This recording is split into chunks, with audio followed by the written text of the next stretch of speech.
I go for refuge and to enlighten to the Buddha, the Dharma, the Sangha. By my accumulations of practice of giving and so forth, may I become a Buddha, the Venerable solution beings. I go for refuge and to enlighten to the Buddha. By my accumulations of practice of giving and so forth, may I become a Buddha, the Venerable solution beings. I go for refuge and to enlighten to the Buddha, the Dharma, the Sangha. By my accumulations of practice of giving and so forth, may I become a Buddha to benefit all sentient beings.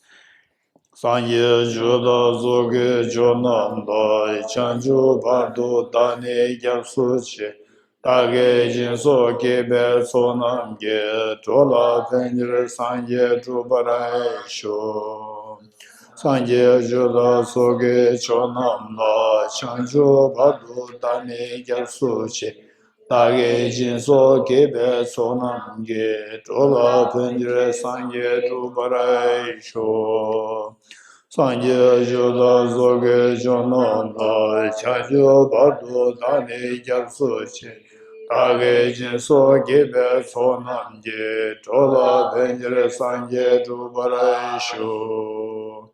Page 6. Essence of Dependent Origination Mantra. Om Ye Dharma Hetu Prabhavam Hetum Tesham Dathagato Yavatat Tesham Chayo Nirodha Evam Vati Mahashramanaye Svaha.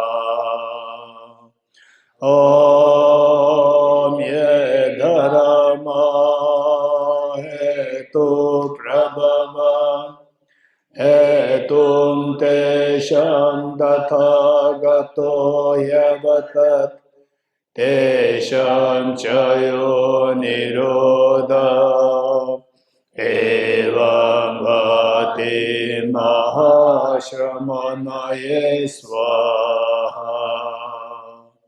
Om Ye Dharma Hetu Prabhava Hetum Tesham Dathagato Yavatat Tesham Chayo Nirodha Evam Vadi Mahashramanaye Svaha. The meaning of the mantra: all phenomena arise from causes. The causes are taught by the Tathagata. The cessation of causes as well is taught by the great seer. First of all, having had the basic framework of how we should be thinking, what we are seeking, and so forth, the one thing that we all need to know is what this morning we discussed as we all have the capacity. We all have the capacity to. So in other words, at the core, we are all same meaning. We all have the same potential. This is what we discussed. And we may think that it's more like a way of saying it's rhetorical. In actuality, this is so important to recognize it. If you don't recognize this, then you can easily go into depression. You can easily go into a feeling of loss, sadness, and so forth. And we have to keep in mind that we all have that capacity, number one. And for this, I wouldn't really blame you, or that if you don't recognize this basic reality, then there was a basis for our studies. I wouldn't say this, because we need to know, and through knowledge, then confidence builds up. So till we have this knowledge, even if somebody said, no, we are all the same, we all have the capacity, and so forth. So one thing that I will share with you is, just imagine a handful of sand and a handful of sunflower seeds. You squeeze a handful of sand, oil comes out, or no oil comes out, or it does not come out. It does not come out. Oil does not come out when you squeeze a handful of sand. But a handful of sunflower seeds you squeeze, Squeeze not by hand, through the machine. Oil comes out or not? Yes, it comes out. So what's the difference? Where lies the difference? Where lies the difference? Tell me, very quick. Huh? No, in both you put effort, put in machine, and work hard. But for the sand, there's no oil coming out. Huh? Material properties. Say it again. Material properties. Material properties, there is more. Which has which? Sand has material property for oil or not? Let's just say more. Sand doesn't have the material property to give rise to oil. In other words, it doesn't have the potential for oil. Your name? Gorang, yes. Gorang says that the sand does not have the quality, the potential to give rise to oil. Whereas, if the through effort, if oil should come out, the object should have potential for oil. How many agree with me, Rizans? Good. So, okay. Now, for example, like say, another would be like the torch bulb, and let's say, okay, torch bulb and this, let's say this single wall. Both I put under, separately I put them under, let's say what, under a pot, pot, put upside down, the light bulb, glowing bulb, and this, the single ball. And in dark, 12 midnight, power cut, no source of light, and you put the pot, remove the pot, the first one where there is the glowing light, versus remove the pot from this single ball, which will glow.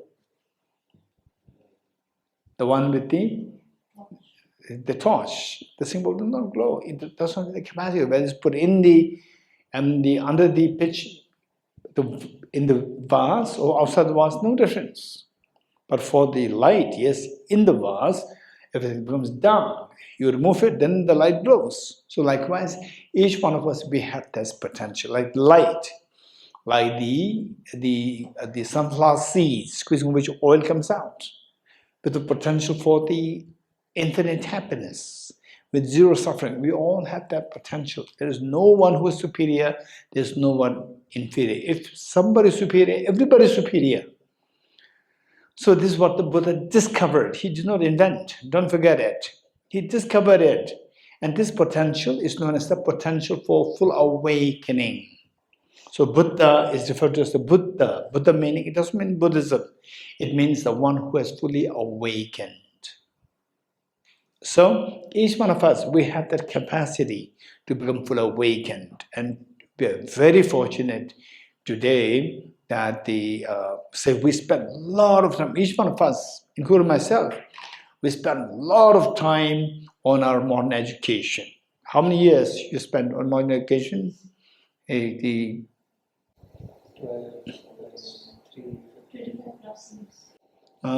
12 plus 3?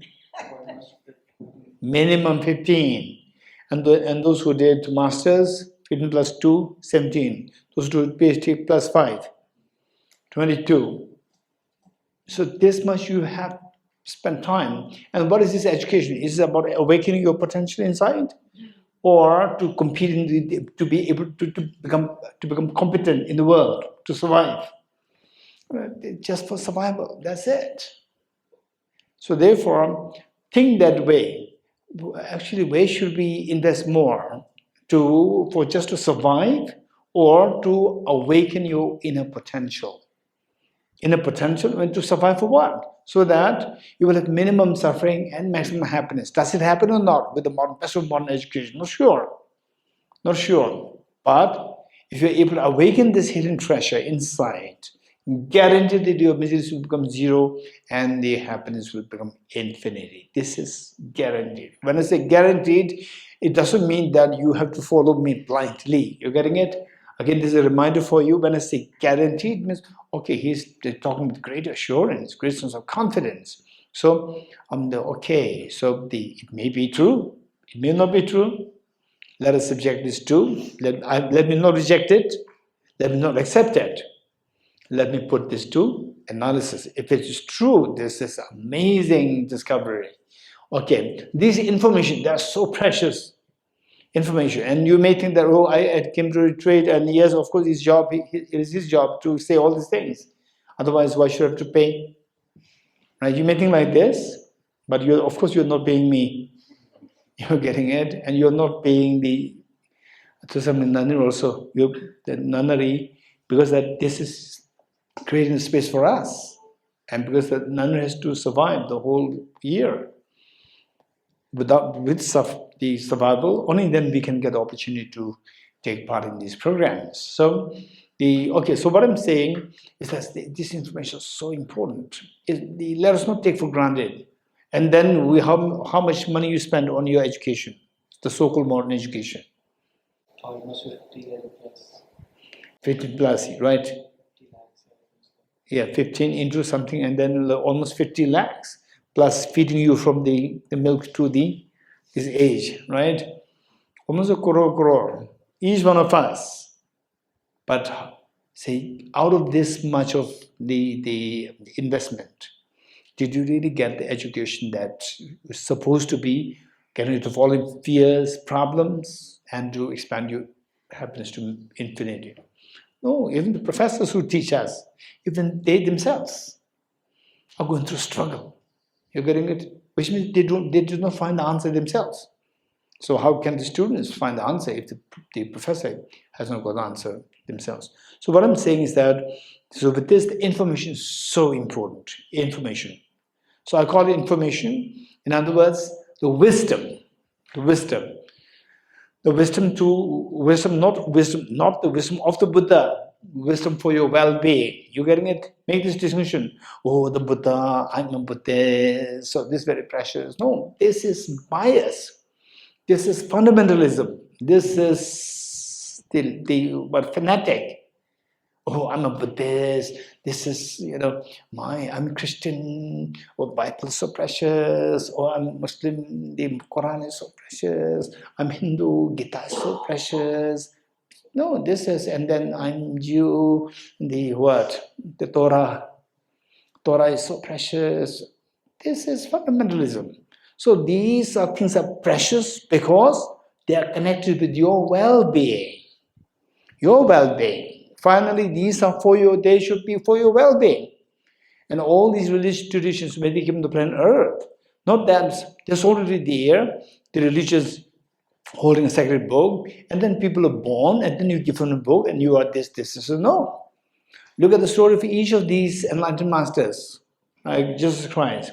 He fought for the common people. He fought for the common people, and he had brilliant ideas.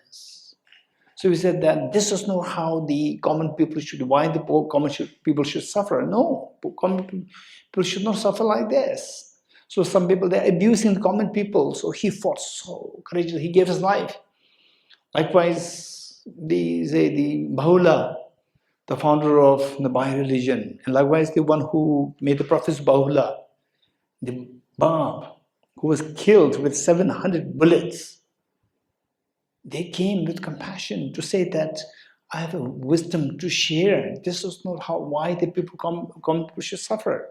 So like the Buddha, 6 years of austerity practice, although he was a prince himself.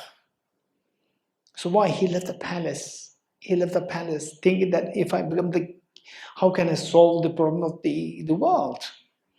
So by becoming king, Lord, my father, he's already king. But what is he doing? He could not even save his own kingdom, small kingdom. So how can he save the world? If I become the king, at the most I can become one like him. So I can't really benefit the world. So I have to look for something else. So therefore he went in search of the teachings or the wisdom. So with this finally he found his wisdom and shared the wisdom. And he does not expect us, he was not expecting us to listen to him blindly. He encouraged us, don't listen to me blindly. Okay, so this is where, particularly when it comes to the wisdom, this is something which is so important to use your common sense build your intelligence. Use your intelligence to get this wisdom. This is what we should be working on. So having said this, now on the we need to know the basic framework of the how we exist in samsara, how we live, and then we say, okay, this here exactly how what the Buddha taught. This is exactly how what I lead is actual. So like the Buddha is seeing how I'm living my life, and how to get out of this problem.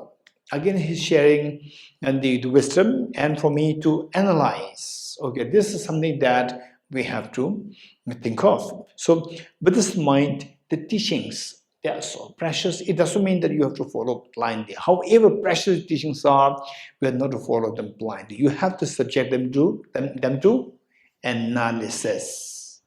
And finally, when you're convinced, only then you embrace it. You embrace it till that point. Don't reject it, don't accept it, and keep it for your analysis. Sometimes you can easily see that it's wrong, discard it. Sometimes your mind intelligence may not be too sharp to analyze the profundity of that teaching. So till that point, let your intelligence grow, study more, grow, and then you come to know that, okay, this piece of information is so profound. Now, after 10 years, I understand it. For example, people from Nalanda Masters was batch one. Some of them, what they told me after 6 years, what they told me is that, the same thing that I'm learning now in NDC, I learned it in NMC, and first year, we're not getting anything. We did not know what was going. And the fun, and now, after many years, they listen to the same thing, something I'm getting I'm getting some sense of what is being taught. So this is what is bound to happen. So therefore, these teachings are so precious. So let me give you, some anecdotes based on which they will help us to understand the preciousness. Oh, these are very precious indeed. Okay, so as I said earlier, even for small mundane information, the knowledge, we spend like 50 lakhs, 60, 70 lakhs in some cases. In fact, every cell of your body may be like 10 lakhs. How the parents invest so much of money, time, resources, and your mother's effort, that is for free. Your mother's effort, which is more than 2 lakh, 2 crore, 3 crore, they're all for free, they're not counted, right? Hey, not counted, right? That's not counted. Only the physical money which went after you, counted like 50 lakh something, huge investment. Okay, so let me just share with you the preciousness of the teaching. What is meant by preciousness of teaching? It doesn't mean, again, I'm reminding you, when I say preciousness of teaching, it doesn't mean that you have to blindly follow this. It's precious, which means that, okay, I don't know what it is. Let me keep it. Let me grow. Let me grow in my thinking to evaluate if this is really precious, not precious. When you are 100% sure it's precious, keep it. When you're 100% sure it's not precious, discard it. Okay. So with this, what happened was that it was when I was in class 11. Class 11 means I was maybe 18 years old. 18 years old, and it was 17 years old, 17 or 18 years old. My maths teacher, and by the way, I was so fond of maths and physics. And my maths teacher, he shared his experience. What he said was that once his car broke, and he took the car to the mechanic, and the mechanic opened the bonnet and then she looked around, and then finally he held a hammer and banged the car with the hammer 3 times. And he started the car, and it worked. It started. It worked so well. And he was happy. He asked the mechanic, how much should I pay you? And the mechanic said, I hit it 3 times hammer. So one time, $100. No, it's too expensive. It's too expensive. It's too expensive. Just you hit the ground the hammers 3 times, and you were charging $300 US dollars. It's too expensive. He said that I did not charge you for hitting. Hitting it 3 times for free, but I charge you for you know where, you know how to hit. You don't know where to hit. Where to hit, I learned it. How to hit, you don't learn. I don't learn. I know how to hit it, but I don't. You don't know where to hit. So I'm charging you for where to hit. Where to hit? He learned it, which means information. My teacher did not have the information where to hit, but he has the information. He's charging for the information, not to how to hit, but where to hit. So the information, these are known as the teachings. They are so precious, so precious. So with this in mind, let us not just take for ours. Rather, I would say that this is a small group, and if I were you, I would be very happy to take the maximum advantage of being here. Meanwhile, to see that there are many seniors and who are very ready to help us. Otherwise, to have such a group with the seniors who are exposed to this for the many years is so less opportunity. So today that we are here together and the seniors are there, that will be wonderful. So you can ask these questions whatever bothering you in your life. You can bring them up in the discussion. Okay, so with this in mind, the first this concept to the text is the main, and the background information about what is a reality. Then number 3 is before that, even before that is we have to create the context. Why we are studying this reality, and then finally how this text is so important for us. Okay, so the context, to know the context, so we see that they are the others who already exposed. For them, this is like a revision, and for the newcomers, this is something that we need to learn and then see the relevance of that in your own life. Okay, to build the context, there are various ways to build the context. Number 1 is that the one possibility would be to speak about the 4 seals of the Buddha's teachings, and this one way of doing that. And there are the other ways like 4 Noble Truths and so forth, but I prefer to do the 4 seals here. Meanwhile, these two are very similar. 4 seals, the 4 Noble Truths, and these things, they will all merge to the same point eventually. So let me begin with these 4 seals. The Buddha gave in short, the Buddha's teachings, the foundation, we see that foundation is the 4 seals. Foundation of the Buddha's teachings, the 4 seals. If you go to Sri Lanka, Burma, Thailand, Cambodia, Laos, and so forth, where the Theravada Buddhism is prevalent, you see that these 4 seals are being practiced. If you go to China or Malaysia, Mongolia, Singapore, and so forth, Korea, you see the Chinese Buddhism. Again, these 4 seals are the foundation.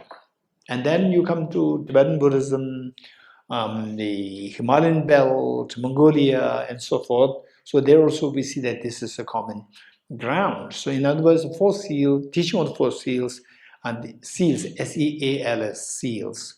Teaching of 4 seals is the common ground for all the 3 traditions across the globe where Buddhism is spread. And then oftentimes people say that, okay, I follow Tibetan Buddhism, or I follow this according to Tibetan Buddhism, this according to Chinese Buddhism. This is totally a misconception. So at the time of the Buddha, there's no Tibetan Buddhism, Chinese Buddhism, there's nothing there. It's just Buddhism, teaching of the Buddha. In other words, the way of life taught by the Buddha for the common people, and we all share the same emotions. So there's nothing where such decisions are made. It's a clear indication that the person doesn't know the real teaching of the Buddha. So now what we're trying to learn is we're trying to learn from the foundation and say what is the real intent, the Buddha's thoughts, and on that basis you will see that wow, this is amazing. This is not really religion. This is more like, say, the means for your well-being. Your well-being, that too lasting, not only immediate, but lasting, the happiness, lasting peace, lasting ease. You'll realize it. Once you realize this, then for example, say nowadays, if people ask me, according to Buddhism, I would say, no, you don't say according to Buddhism, according to reality. For example, according to Buddhism, what is according to Buddhism, tell me, when you become hungry, what should you do according to Buddhism? So therefore, this is something so easy for us to understand it. This is a very basic reality which everybody knows. So therefore, you are laughing because this is obvious. You don't say according to Buddhism. So I'm hungry. What should I do? Eat something. Don't say according to Buddhism, eat something. According to Christianity, do something. According to Hinduism, read something.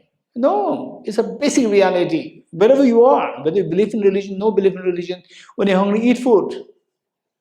Okay, so therefore, this is known as the common sense. So this is for your well-being. Well-being related to the common sense. It's nothing to do with the isms. You're getting it? And if people latch onto isms so much, this is very unfortunate on themselves. The first person to suffer is yourself, because you are in the ghetto of a system, and you think that your well-being is for the system. This is wrong. The system is for you, for your well-being. Don't forget it. The system is for your well-being. Your well-being is not for the system. Don't forget it. And all these great teachers, they came to protect you. For example, look at the story of Jesus Christ, how he became such a great teacher, and how he became somebody who's been revered by billions. It's because that he sacrificed his life for the beings, people who are suffering in the end. So from that system came into being to protect the beings. To protect the beings. Likewise, Lord Mahavir. Likewise, the Buddha. And all these great, for example, like even in the Hinduism, they say Lord Ram, he was exiled. And the people of that kingdom, they loved him so much. There were many princesses. But of these, he was somebody who's being respected by the common people. So when he came back, there was when he came out of the exile, there was such a celebration, because they don't want to see somebody who is loved by the common people be exiled. Why should he suffer? Which means that he should have great qualities. If he does not have such qualities, how can the common people love him? While there are so many other, the princess also, it's not just him. There were so many princes there. Out of these, he was the one who was loved the most. There must be some great qualities in him. So, with this in mind, so our job is to say what the Buddha taught, and then see whether this accords with the reality. And then you see that that's amazing. His Holiness, I personally would say that I'm greatly, greatly inspired by His Holiness the Dalai Lama. Greatly, greatly inspired. Not that he's a Buddha like this, but he's very realistic.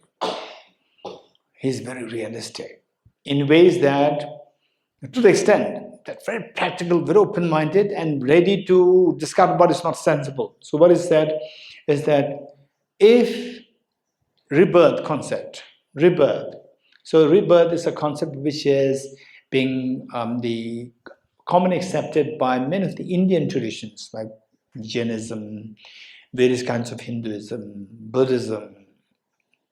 But Charvaka, one of the Hindu sects, the early sects, does not accept rebirth.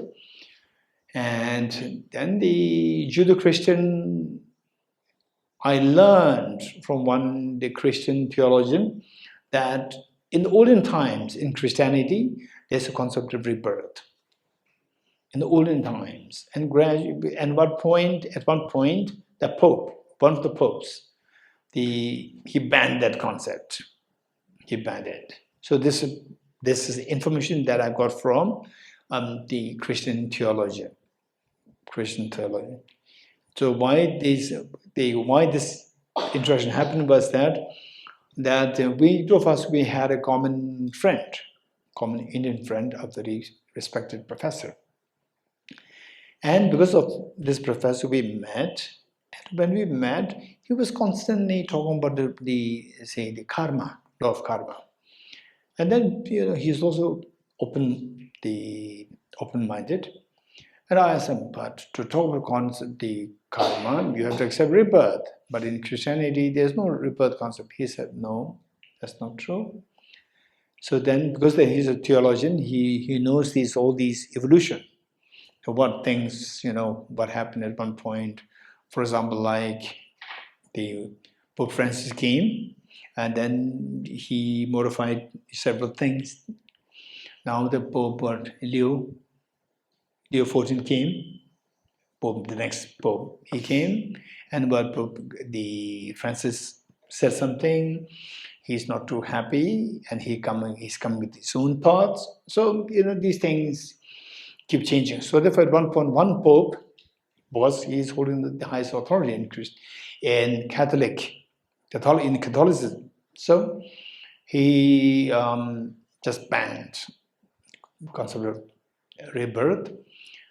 The earlier, it may be a mixture, I'm not sure, but he said it very sure that it existed, and then they post bam, and then the old documents were all just confiscated, and you don't see such documents nowadays. Although they are classified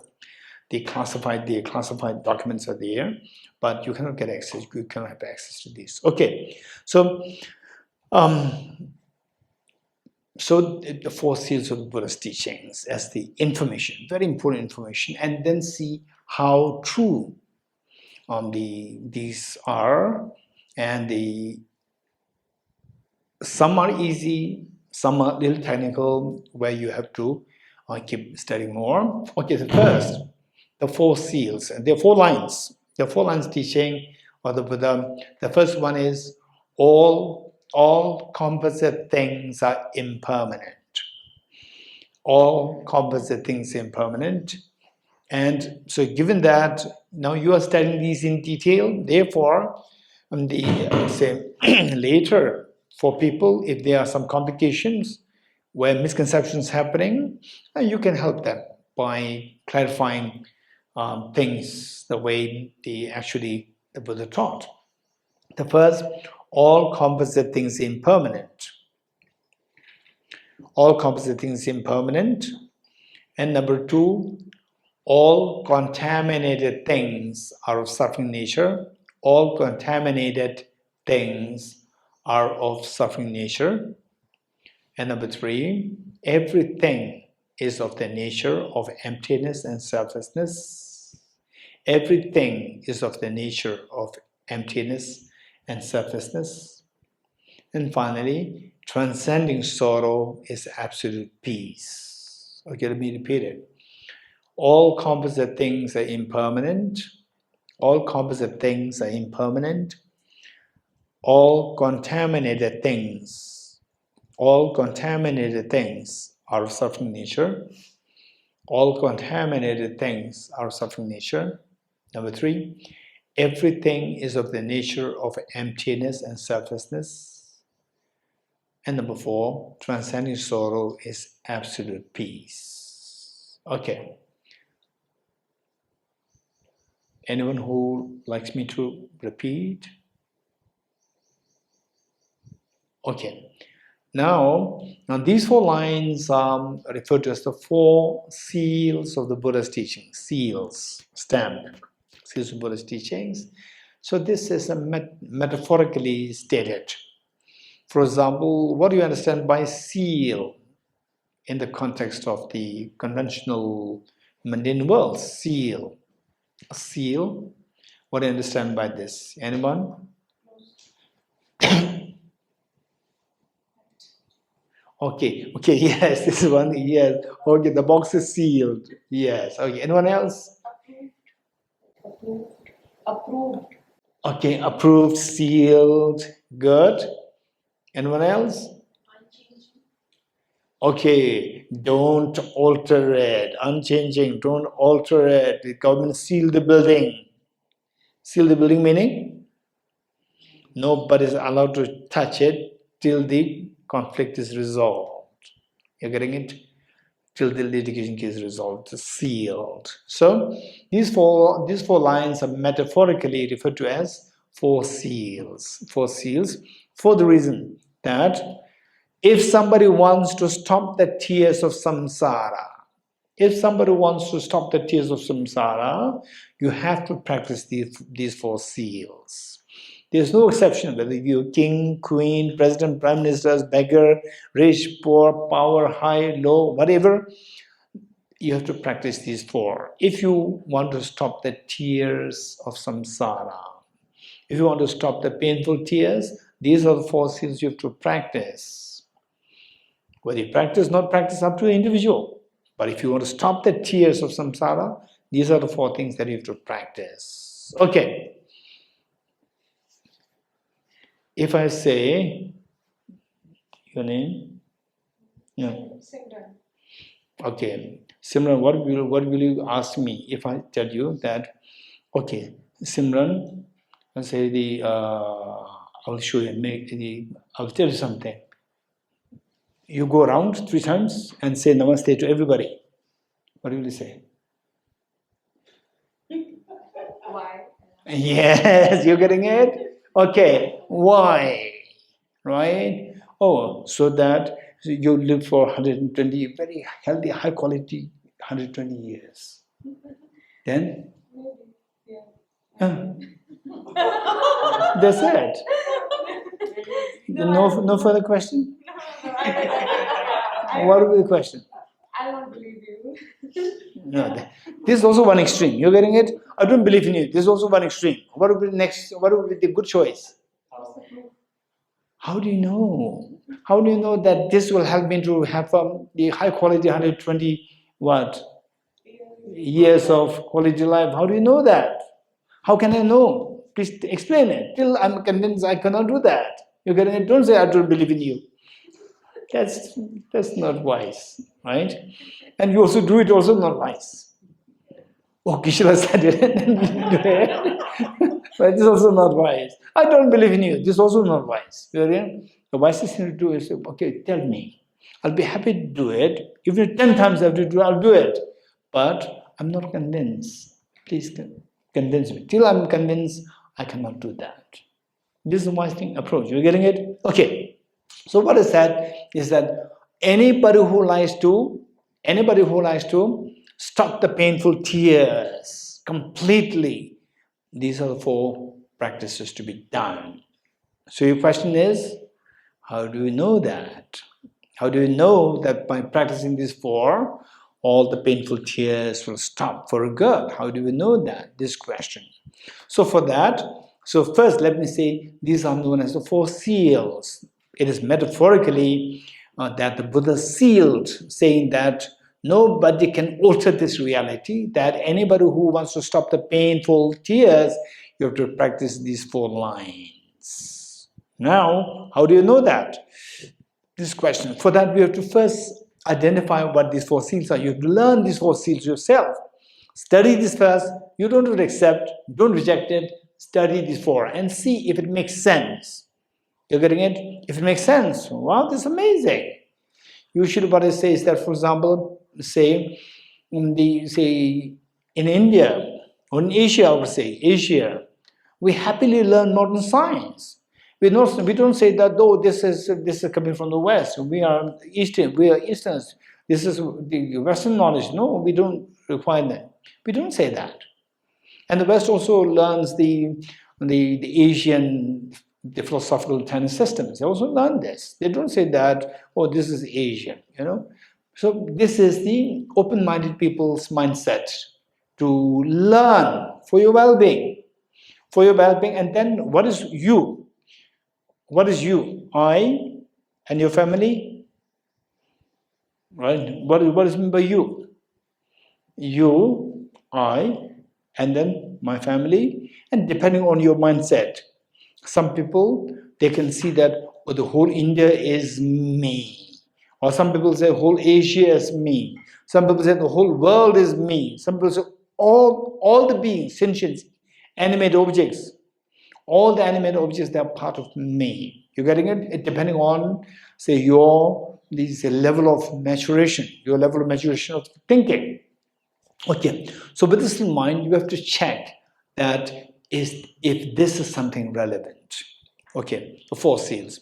And how did the Buddha discover that these are the four lines to be practiced by all the people who are suffering, who are going through painful tears, for them to stop this? How did he learn this? Okay, this is a very important point. If you look at the biography of the Buddha, what happened? The Buddha left the palace. And why did he left the palace? And we ordinary people, by reading the biography, simple biographies of the Buddha, we think that he left the palace because he is disillusioned by the world. But in actuality, he left the palace out of compassion for the world, people of the world. It's not just stories. So this is what you can logically see that. And you read the text, you study more, you develop more, you grow more, then you will see that this is actually the thing. Okay. So he left the palace out of compassion to seek a solution to all the problems that we go through, to all the painful tears, to seek a solution to that. So that's the purpose. And motivated by compassion, he left the palace. So all the luxurious life, he left barefooted. He left the palace, driven by compassion towards all the beings, in order to look for the alternative way to cut all the painful tears for everybody.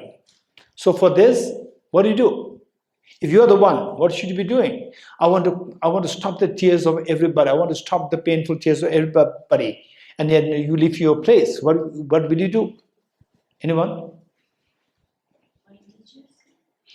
Find teacher.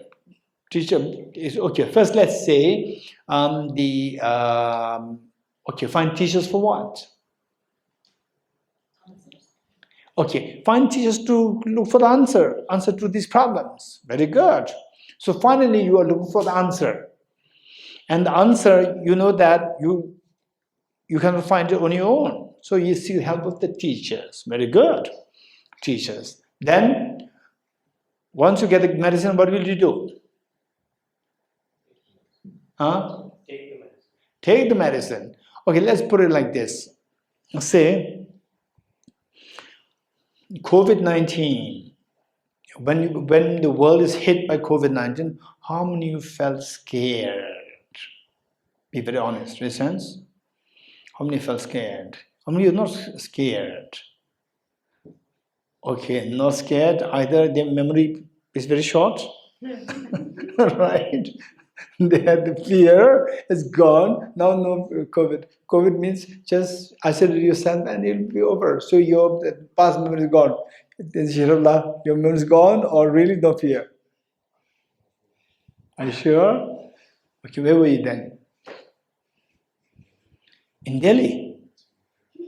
In Noshitila. For 3 years. Then you went to UK.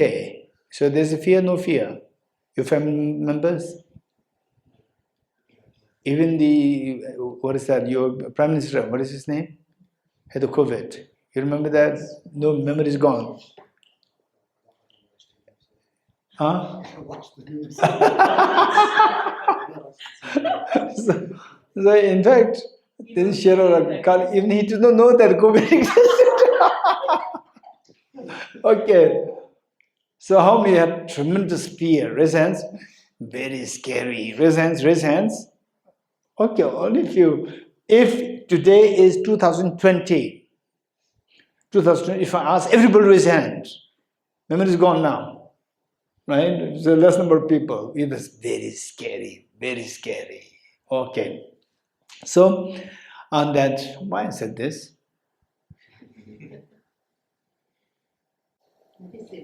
Huh? Medicine, yes. Okay. So with the COVID, what happened? That the pharmaceutical companies, they are busy inventing medicines, right? And What, Pfizer, Moderna, yes, from the what chemistry? What chemistry? Huh? Biochemistry, yes. From big company. She came from big company, yes. She knows all these things. What do you call it? What is that medicine? AstraZeneca. AstraZeneca. Okay, let's say Moderna, AstraZeneca, Pfizer, all these, in a way, there was a competition there. They're trying to invent the medicine, and then what? Then give the medicine right away? No. Tell me what happened. They conducted tests. They have to go through trial to make sure that it goes on the market. Before that, it must be subjected to trial to check the efficacy of the medicines. Efficacy of the medicines. And Pfizer claims what? 92%, 93% efficacy, Pfizer. Moderna, I'm not too sure. Huh? 90. Okay. So let's say we have to check the efficacy. You getting it? So the Buddha, after having found this, the solution, answer to the problems, he practiced it to check the efficacy of that. He meditated for 6 years. With 6 years, what happened? All his pains dissolved, disappeared. He became so confident. You're getting it? He became extremely confident. So with this, then he started to go out to share his wisdom to protect the beings. So this morning we read this verse, motivated by, what is that? The one who has transformed into the reliable guide, meaning the person who was ordinary prince, extremely compassionate, extremely intelligent, but still as ordinary prince, not as a, say, the Buddha. Then he left the palace out of compassion. He eventually became the savior of the world, the one who is transformed into the reliable guide to lead all the beings from the state of misery to the state of the miserylessness, transcendence of sorrow. And how did he do that? Motivated by altruism to benefit all the beings. That is compassion. With this, what did he do? The teacher, meaning that he went in search of the answer to teach to the common people, to the people. And so in search of this, then what did he do?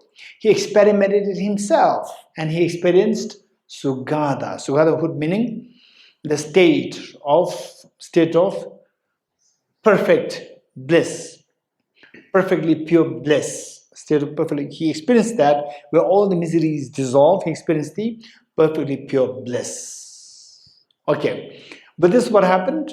Then he became very confident. He went out to protect. This made him the protector. So it reads, the one who has transformed into the reliable guide, motivated by altruism to benefit sentient beings, the teacher, Sugata, protector, to you I make prostrations. You getting it? Okay, so this says the biography of Buddha. So based on that, what he discovered through his own experience as a prince. And by the way, keep in mind that to maintain an open mind, is something which we can learn from the Buddha. And I'm very happy with this. In fact, I personally would say that when I was in school, class 9, 10, 11, 12, I was 18, 17 or 18. Ashwin, how old are you? 8, 16? 29. No. 17? 29. Okay. I don't know what's the secret of your youth. Okay. So when I was like age 18, in a way, I'm glad that I have a sense of a little bit of skepticism or Skepticism is a too strong word. Is there any word which is little like the not too strong as skepticism? Cautious. Cautious is like, oh, I should be careful. I'm not like this. I'm Confusion. not confusion. Confusion, no, I'm lost. I don't know. It's not like that also. Curious. Curious. It's not also. Doubt is closer. Doubt is closer. And doubt and curiosity somewhere there. So this was the this is my mindset. Still, this is my mindset.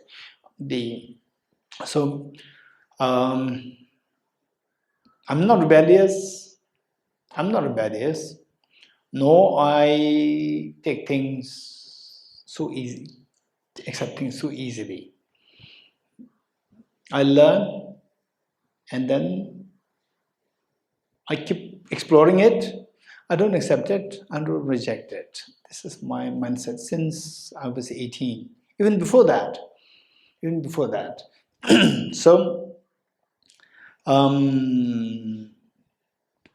so this inquiring mind is so important.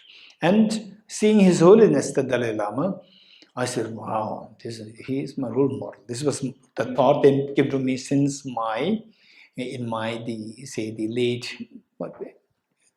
teenage years.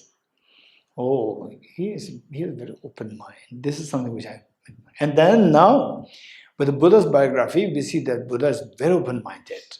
So why I'm saying this is that Buddha, so as he left the palace and went in search of the teacher, he met with the first teacher. The first teacher is Acharya Alara Kalam. So he met the first teacher, and he did not say that this is my tradition, right? This is my tradition. If you stick to no. He see what is relevance of that. He practiced it, and finally he reached the same level as his teacher. And he asked for more teachings. And the teacher said, no, there's nothing more. You have got everything. So all my students are your students. Guide them. And then Buddha left, because that he knew that he came here to look for the solution for the world.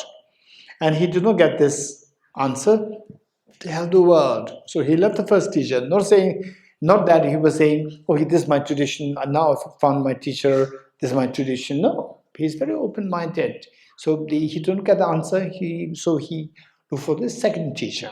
And second teacher happened to be Acharya Udrega. Acharya meaning the master. This is the Indian word. The Acharya is the master. Master Udrega. And he happened to have, say, the first teacher and second teacher, there's one level difference there.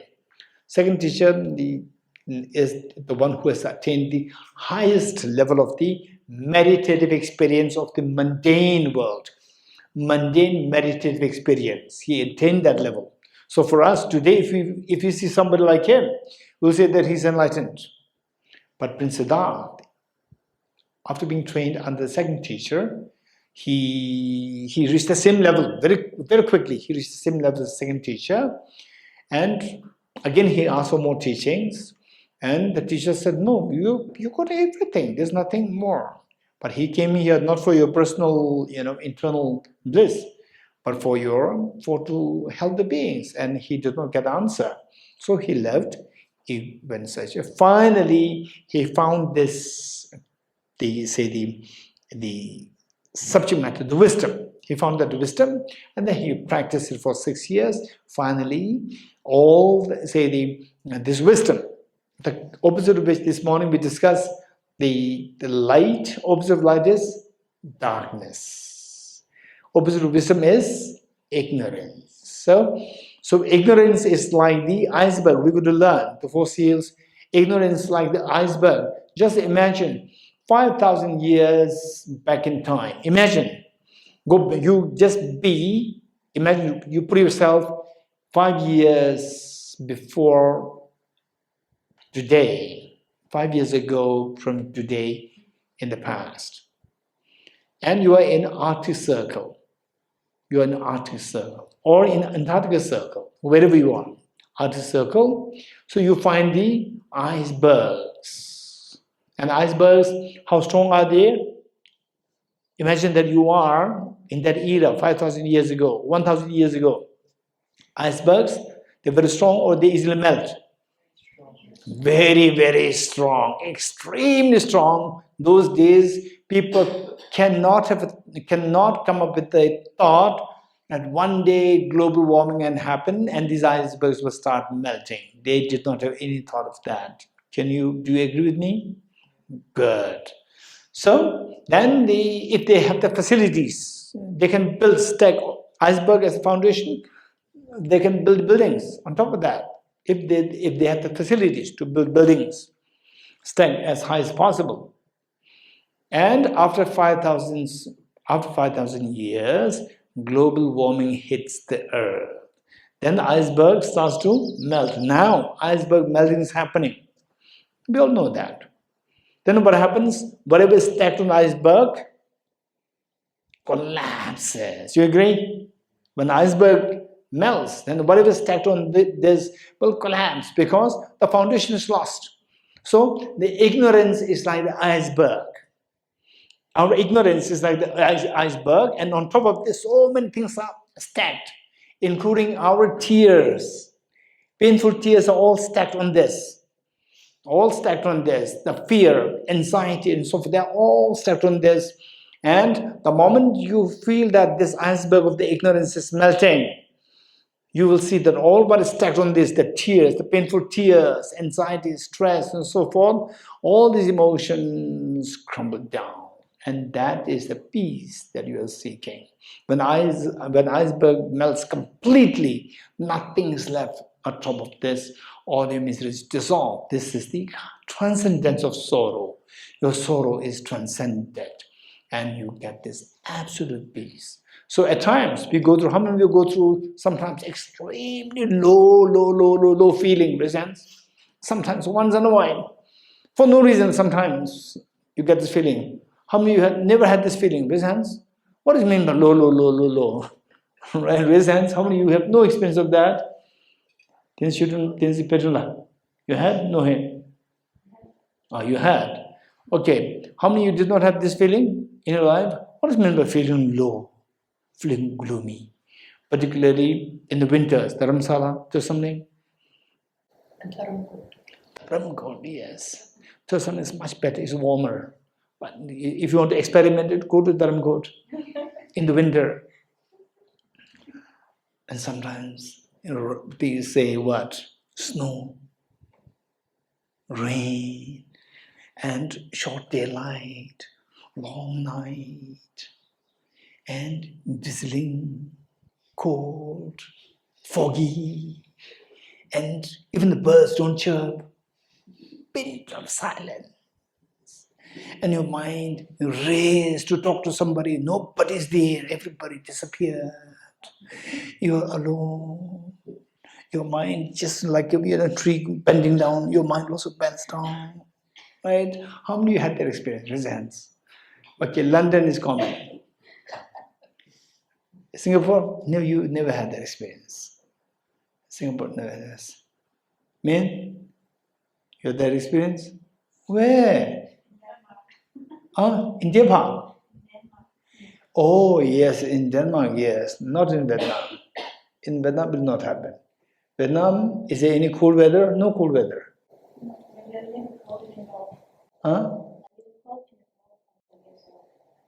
Little cold, that is the most pleasant day, pleasant part of the year, right? So, no this gloomy experience. Externally. Internally, yes, anytime it can hit you. Anytime it can hit you.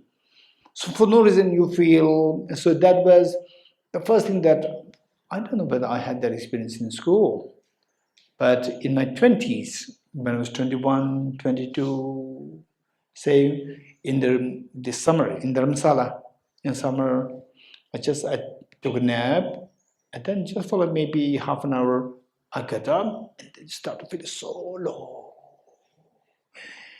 heavy, for no reason. Okay, how many had that experience? Chelsea? Yes. Okay. Ashwin? No. If there's a reason, I've had it, but for no reason. Okay, maybe you have forgotten it. Okay, the young man here, your name? Shaddashwa. Okay, no experience, you have the experience. You had experience. Okay. And the here gentleman here, your name? Hirusha. Hirusha. Hirusha. Okay, Hirusha. And the gentleman here, you had the experience. Which country? England. England. Okay, England. Yeah. Everybody should. In fact, I was there not for too long, for a brief period. They say I was on the verge to go into that. Okay, the girl over there. Yes. I have experience internally and externally as well. Okay, both. Yeah. Where? Internally, No, everywhere. everywhere. Externally, once in Finland, and the other one was in Denmark too. Oh, okay. So you put it so beautifully. Internally everywhere. Thank you. You made my work easier. Okay, the gentleman over there. I was in the UK. You can. Okay. 4:30 sunsets. Huh? 4:30 sunsets were terrible. Oh, okay. Okay. The girl over there? Yes, I experienced it From where? in Israel. Internal or external? Both. Both. Okay, now, what's your name? Ngab. No, yes, sir. So Ngab, you made my work easier. External, internal. Okay. Okay, the girl here? Oh, yeah. Yeah. Not external. Never. Okay. Lucky. The girl here? In France. France. In France. Both. Yeah. External, internal. Okay. Here? Both in Israel. Okay, both. And there? I experienced sometimes just low, like being beautiful sun and everything, and still everything is wrong. It's like, Oh, yes. While everything looks so nice, still there's you could feel some vacuum, hollow inside. Okay, that's true. Okay. Okay, we have Tensi Shambhala. Yes, William. More of internal and external. For external, I can't control, but I can change my internal thing. So external, it happened, not happened? Where? In Tasmania, which is the most southern state. Yes, in Tasmania, yeah. So cold. In winter, In winter, oh. we're down to 0 degrees. Okay, then the daytime, day short? Okay. And our dear the Omar? Yes, monsoon. Yes. Oh, yes, I agree. Gentlemen here. Yeah, monsoon in South India. Ah, no. Where? When South India? Auroville. Oh, monsoon is beautiful, no? Dark and rainy. Oh, Auroville people, the rain comes is a blessing, it's a nectar, no? It can come pretty heavy for 2 months. It can do. Okay, your name? Jackie. Jackie, better go to what place? Dharamkot. Right? Dharamkot. And then you'll appreciate Auroville. Right? Okay. She stayed in the You've been there in Dharamkot? yeah, Which month? a couple of years, yeah. Ah. All seasons. I prefer winter over monsoons. Monsoons are way more gloomier. Okay. Okay, tell Jackie. What is that like? Compare Auroville and you know. Okay, Dharamgod. And if Dharamgod you are not too happy, then talk of the Finland. Where is Finland? Finland there. And ask the Finland person, and then the London, England person. You can check with them. Okay. At 3:30, already dark. Right? 3:30 p.m. Already dark. Whoa. In Finland, 1:30 already dark. Hey Jackie, just go back and ask Ngop, right? What is it like? Then you'll say, Auroville, oh, that's divine. Okay.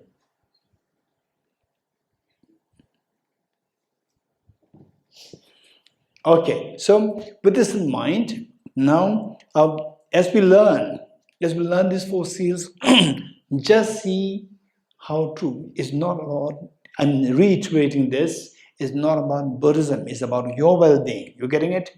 It's about your well-being.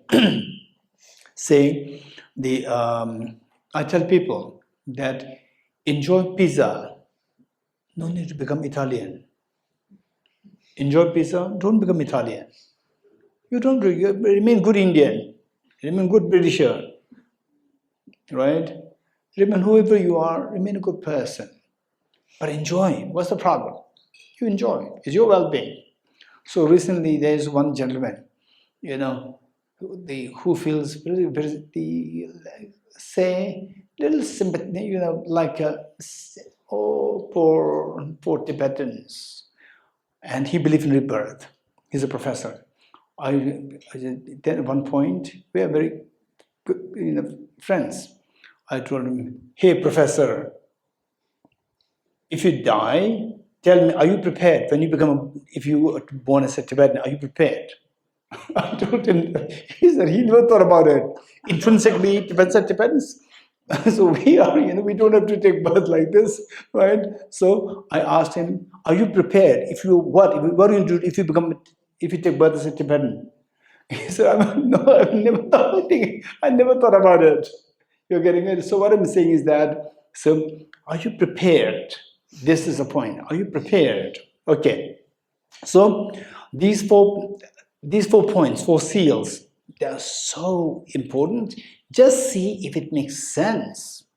If it makes sense, practice it.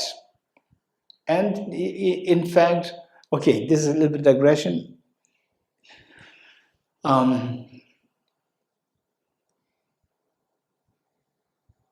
My host invited me to give a talk and series of teachings. And I'm not going to mention the country. And in that group, in that Buddhist group, there's one lady. From the ancestors, they're not Buddhists. They were very educated. They were drawn to Buddhism. They became Buddhists.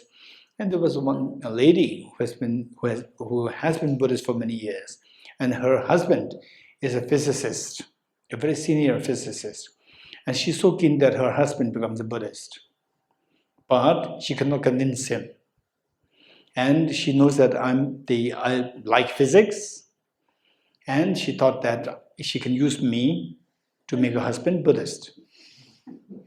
So when I was invited to the teaching there in the country, she informed the main host that please allow me to host Geshe in her house for this number of days, whatever. And of course, she did not tell the motive, the reason behind. And the host also smart. Host also wanted me to stay with him. So all along, I was with him. First year, the host rejected the request. And second year, again, she made the same request. And the host, say, out of X number of days there, only one day, he allowed me to, he said, you can host Geshe. And the moment I arrived there, she and her husband, both of them organized a very nice tea gathering. nicely gathering, and instantly we sat down. She asked, Geshe, tell me something about rebirth. And I said that no, I cannot talk about it. It was a lot of energy. I'm very tired moving here. The hours and hours more going in car is very tiring. I'm very tired. I don't have energy. So no option. So we had the tea. And then the evening, again we met on the dining table. And again we sat. And again she started, Geshe, tell me something about the rebirth. I said, no, I don't have the energy. Then she became so desperate. Now, if this fails, tomorrow I'm leaving. So she pointed to her husband, saying that he's the one who doesn't believe in rebirth. The physicist, he's the one who doesn't believe in rebirth, right? And the physicist, he was staring at me like this, and I was staring like this. Two of us, like two cats. Or two dogs like this, staring. And then I started. I said that, okay, to make it very short, what I said is that as a physicist, you have a brilliant mind, amazing mind. And this mind should have the capacity to know things which ordinary people doesn't know. And somehow if you use this mind, brilliant mind, just to feed your belly, do some work, and for what? To finally get some money to feed my belly. If this is what you're doing, then you are not doing justice to your incredibly brilliant brain. So, having a brilliant brain, anybody can get a piece of bread. But as having a acutely refined brain, you must use it in something which ordinary people cannot think of doing. For example, I'm thinking about rebirth. These ordinary people don't have that capacity. So you have to do that. And then further I added that simply because that this is something which ordinary people cannot do, doesn't mean that you have to do it. But you have to check how important that topic is. If the topic is extremely important, yes, you have to prove that you have a special, say, the very refined thinking capacity, you have to do that. Rebirth is a very serious matter, I told him. If the rebirth doesn't exist, well and good. If it does exist, it's very scary. Why? For example, today, parents and the small child, small little girl or little boy, and as children, will say that I don't want, today I have a stomach ache, I have a headache, I don't want to go to school. How many of you said it? Raise hands. 1. Atiti, 2, 3, 4, 5. Chelsea? Yes. Umar? Yes. Okay. Min? Oh, almost all. So if your parents said, okay, you want to go to school, are you sure? Yes. And then your mother let you play. And then gradually you become older. Still you are in the playground and your age group, they're all completing the high school. You getting it? Then at that point, you end up nowhere. Then you will start complaining to your mom, meaning that you will blame your mom, you blame your dad. But you said it. You don't want to go to school. You said it. What do you say? I was a child. I was a child. You should have made me go to school. I was a child. What can a child know? So therefore, the thing is, those who cannot see what is beyond today, small child doesn't see what is beyond, say, 2 days, 3 days. They don't see what is beyond, what is after 5 years, what is after 10 years. These are known as small children. Those people who can see beyond 5 years, 10 years, somehow the parents will somehow say they make the child go to school because the parents know what the situation will be like after 10 years, after 15 years if you don't go to school. So therefore the parents will make you go to school. So therefore there are two classes of people, somebody who can see beyond and somebody who cannot see beyond. Those who cannot see beyond, they are known as children, small children like. And those who can see beyond, they are seen as matured. So this life and beyond this life, If it exists like this and you are not prepared, you don't think about it, then like a small child, not prepared, what you will become when you are 10 years later, 15 years later, no preparation, then you suffer. So you become like a small child. If rebirth is there and then you're not prepared, it's very scary. And he agreed. He agreed. So for that, he said that he has to get conviction that it actually is there, it exists. So I said you have to actually analyze. There are materials which logically talks about rebirth, and you have to analyze. And if you're confident that from you all you can somehow refute these logics and reasons, well and good, refute it, then you feel safe. Because after all, it's not there. I don't know why you should have to worry. So this is what I told him. So this is where these studies play a very important role. We just keep examining it, and we see that with the rebirth. In fact, this is my personal journey also, exploring what the rebirth is like. Because particularly when I was in we don't have time to speak about the rebirth in this session because there's a very different direction. So when I finished my high school, and initially my thought was to become a physicist. Class 9, 10, 11, 12, for 4 years, was so keen on physics and mathematics. These two were my best subjects, along with the Tibetan language.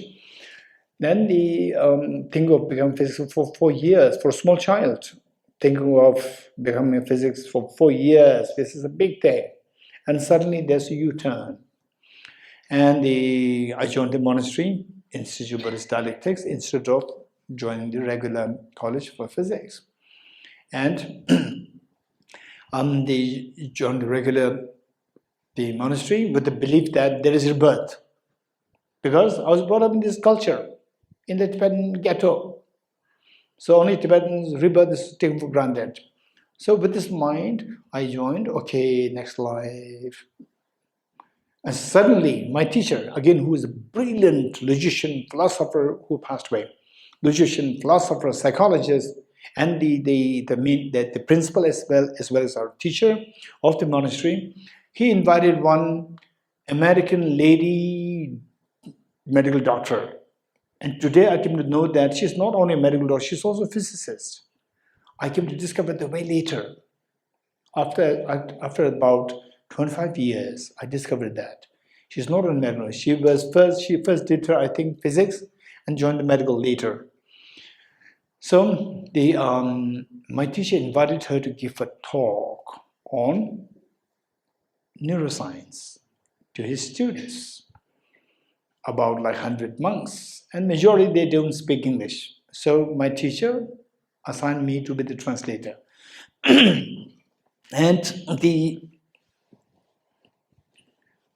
So I did my best, try to understand whatever the doctor taught, so that the students, they get the maximum. So meanwhile, it was very different from my basic thinking. My basic thinking, rebirth is taken for granted, is there. And this talk made me to think with a question mark. And after the talk, my mind was just restlessly moving, thinking about this, because the neuroscience which I learned from this medical doctor versus the brain that I learned in school when I was in class 11, class 12, I dropped biology also. I dropped biology. I just focused on mathematics and physics.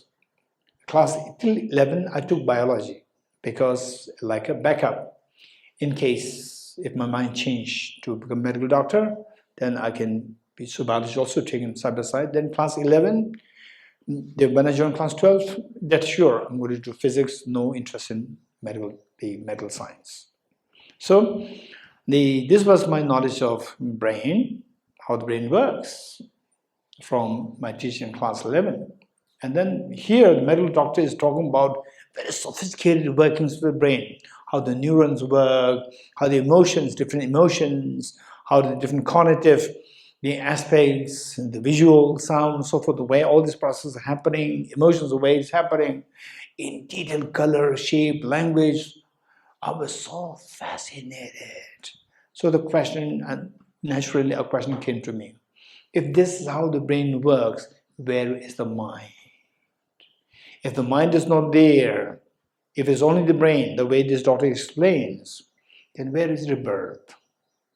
If there's no rebirth, then why should I have to join the monastery to study all these things? This was the big question that came to me.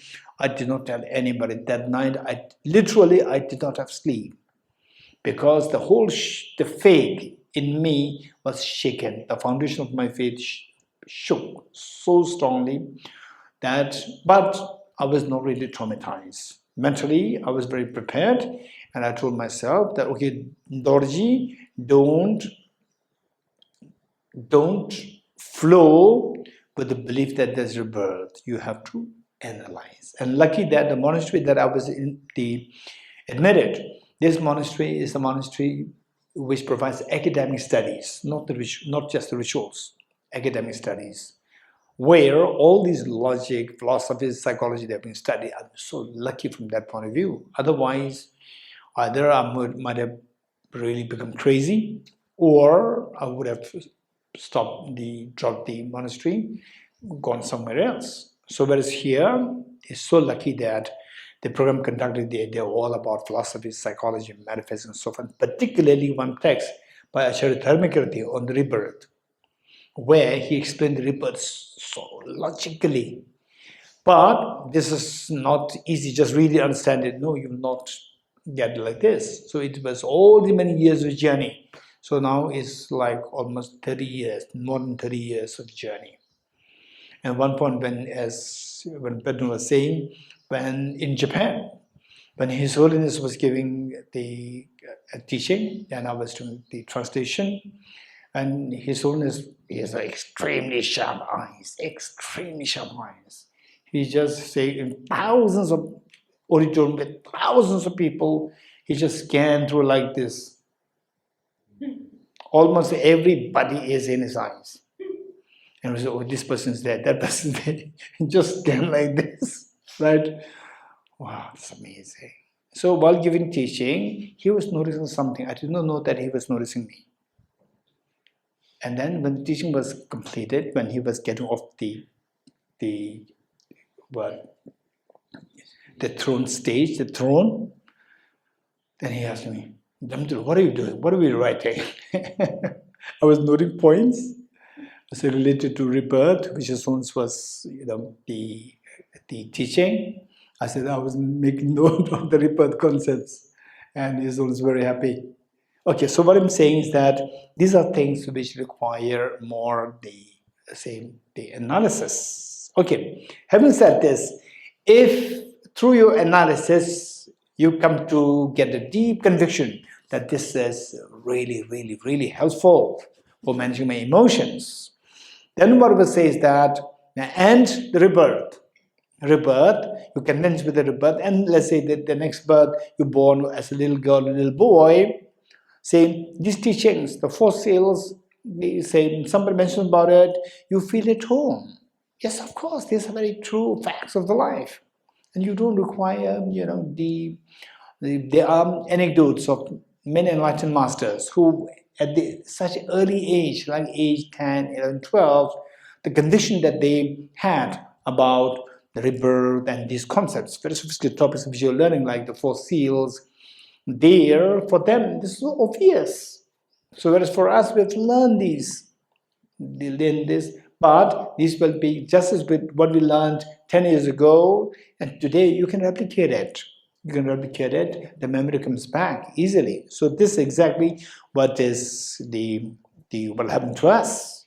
So meanwhile, the most important thing I would say is that see if there's any relevance with what we're learning with managing your emotions. You're getting it? And then managing emotions short term, long term. Short term, what do you mean by short term, long term is that particularly the olders like my age, you may have some experience. What happened was that some people in the 20s, 30s, or even 40s, 50s even, they're very calm person, extremely calm, very gentle, and can be very jovial, very humorous, happy. Suddenly the person can change, drastically change into extremely short-tempered, angry. So one time, this one gentleman, and now he must be almost hitting 80s.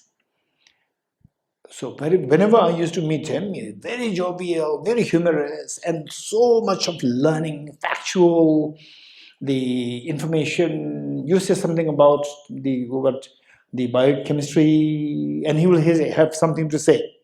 And you talk something about anyone from music. You say something about music. He has again a lot of information, factual information. So well read, amazing, and be there, and your mind will become very light. And suddenly I heard that he has gone into depression, and I couldn't believe that. No, it may not be depression.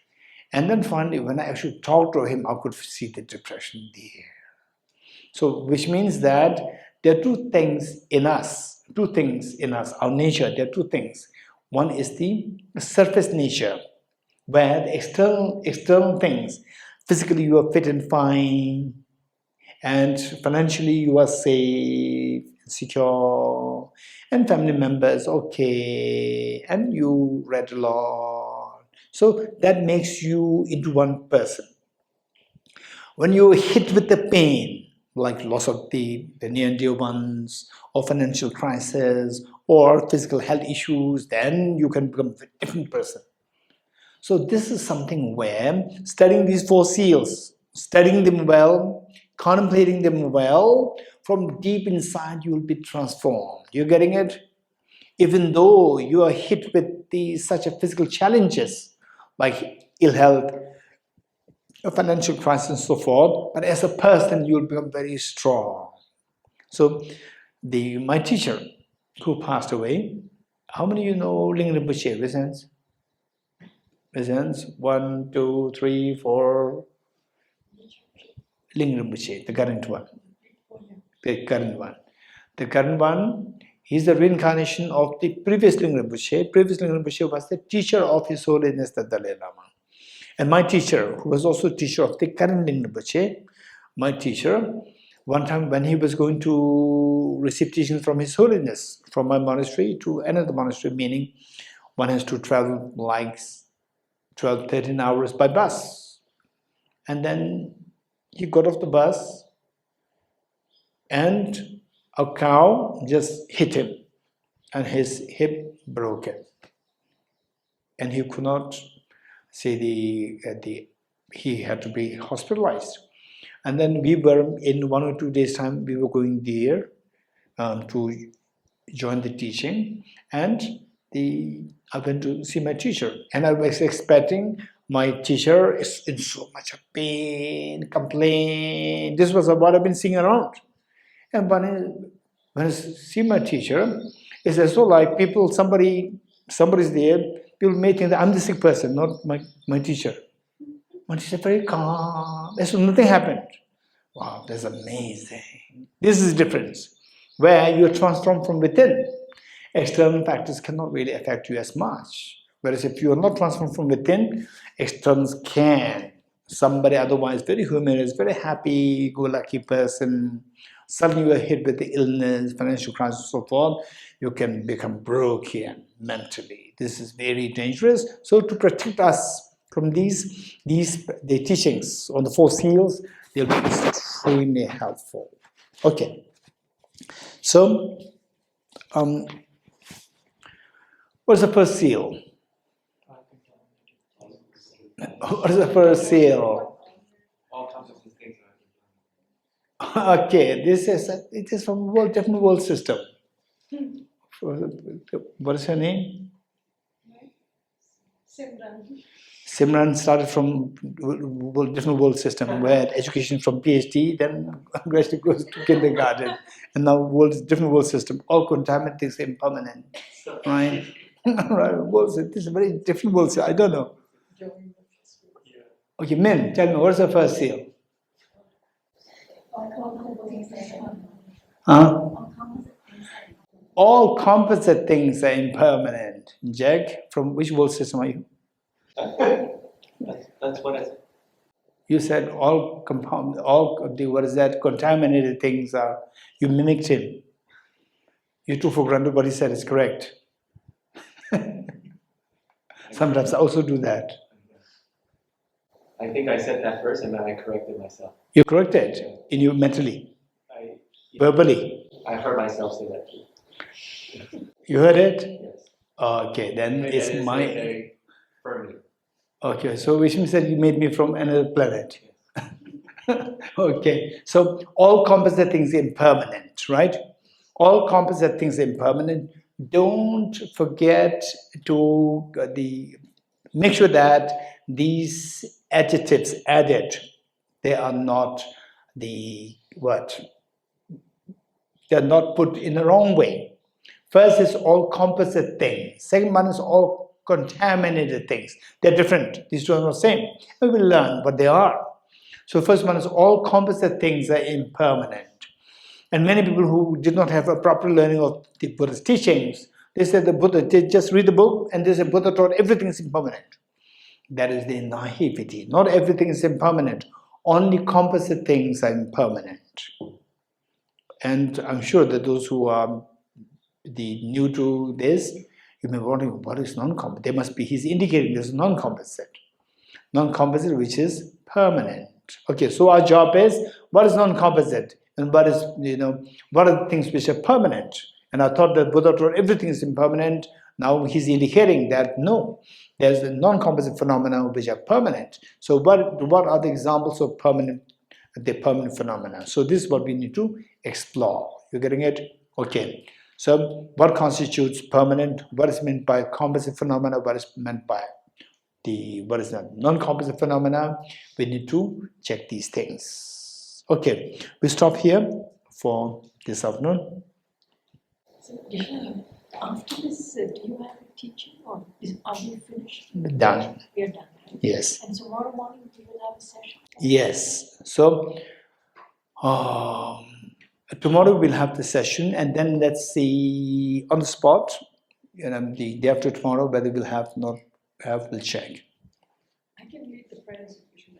No, so if the morning we have it, then I'll come and when Rapitana will do the main reading and where the Bodhicitta part comes, then I'll take over. Otherwise, you reading this is of great help to me.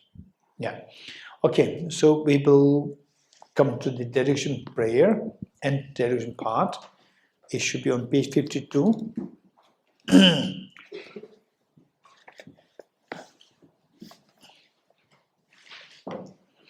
And in the group discussion, it would be good that you discuss about the composite, non-composite, permanent, impermanent, because that the people who are with you, most of them are familiar with these concepts, so that the great benefit for us. Okay, page 52, and dedication prayer. I dedicate the merit thus gathered towards the realization that is in the prayers of Buddhas and Bodhisattvas of 3 times, and to the upholding of the doctrine of scripture and insight. May in all lives, through the force of this merit, never separate from the 4 wheels of the Mahayana vehicle, and accomplish all the stages of the path, renunciation, bodhicitta, perfect and the 2 stages. From my 2 collections, vast space that I've amassed from working with effort at this practice for a great length of time, may I become the chief breathing Buddha for all those whose minds placed to my blinded by ignorance. Page 31 with the mantra recitation, page 31. Heart Sutra mantra. And many of you know how to recite this, we chant this, and others who don't know this, listen to us and join us. 5 times together. Teata Om Gati Gati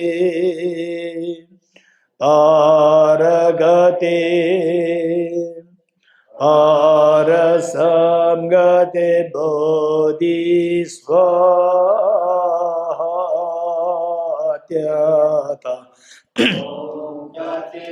Gati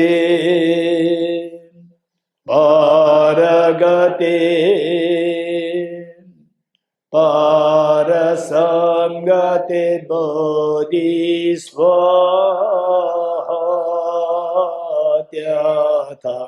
Om Gati Gati Paragati Parasamgate Bodhisvatyata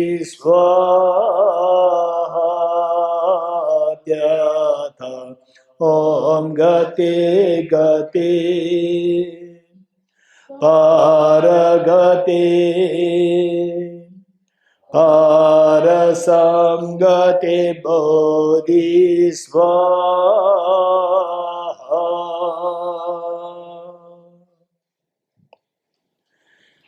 Okay, in the evenings at 6 o'clock, there are some classes, online classes happening. For example, today the class is in Tibetan language. And I don't know whether to have it here or...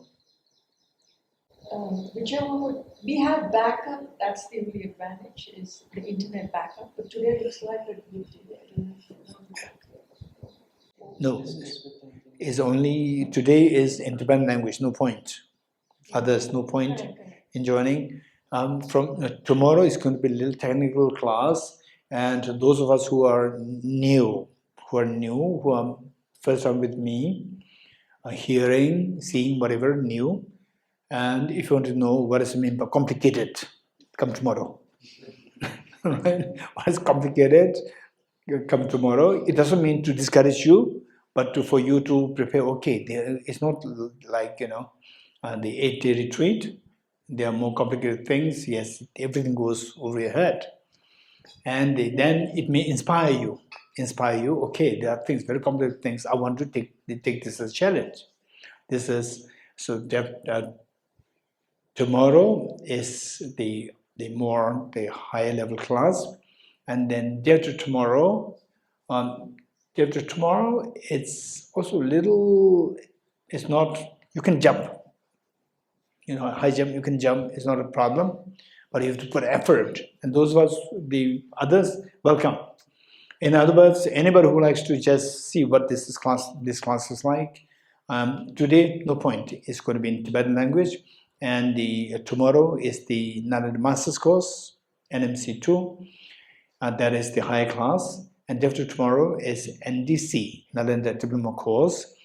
So there, anybody, even though you are not enrolled, you still, if you want to just see what it is like, feel free to join us. So the classes, we'll try to have it here tomorrow, and after tomorrow. Yeah. Okay, so this is just for information. And then meanwhile, if you have some the questions which in a group discussion cannot be resolved, and sometimes let us be a little patient, and then over time many of these questions will get answered. Okay, by the 3rd day, 4th day, if you still have these questions lingering in your mind, just bring them. Okay, 2 frustrations.